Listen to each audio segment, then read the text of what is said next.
मी भीमराव काळे पाटील. आज आपण आहे पुणे शहरामध्ये. पुणे शहरातल्या कचऱ्यांची जी समस्या आहे त्या समस्येवरती आपण वारंवार व्हिडिओ बनवत असतो. तर आज हडपसर मध्ये आहे आपण आणि या मावशी आपल्या सोबत आहेत कचऱ्यामध्ये काम करणाऱ्या. तर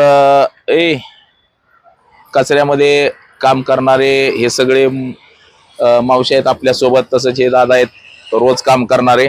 तुम्ही रोज हे काम करत असताय, काय तुम्हाला ह्याच्यातनं काय वाटतं का? म्हणजे काय घाण वगैरे वाटते का?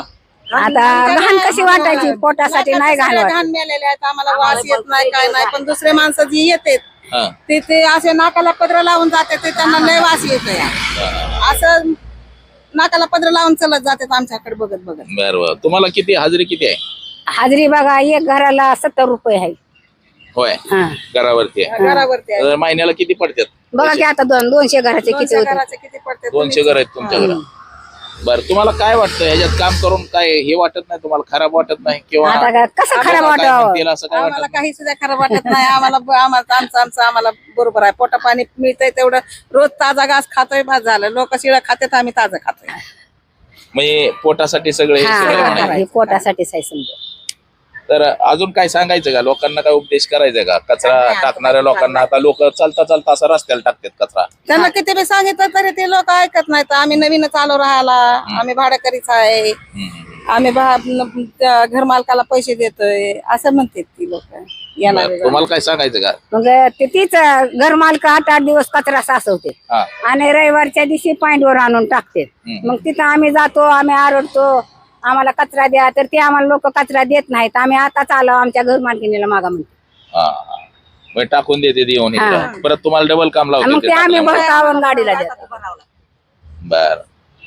बघा, तर हे आपल्या सोबत काम करणारे मावशी आहेत सगळ्या. आणि गाडीचे हे ड्रायव्हर आहेत, त्यांच्यावरती सुपरवायझर असतो ना तुमच्यावरती.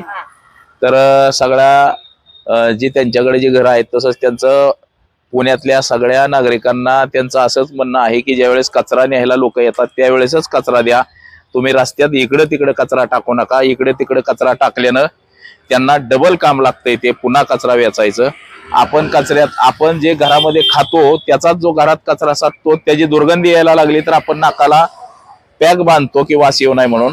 परंतु हे लोक सकाळपासून त्यांच्या ड्युटीच्या टायमिंग पर्यंत हे कचरा वेचत असतात आणि रोज दिवसभर त्या कचऱ्यामध्ये काम करत असतात. कधीही नाकाला काहीही न लावता किंवा ते कधी म्हणत नाहीत की बाबा आम्ही कचऱ्यामध्ये काम करतो. तर खरं हीच त्यांची लोकसेवा आहे, जनसेवा आहे. म्हणजे जे आमदार खासदार निवडून जातात आणि जनतेचं प्रतिनिधित्व करतात, जनसेवा म्हणतो आपण.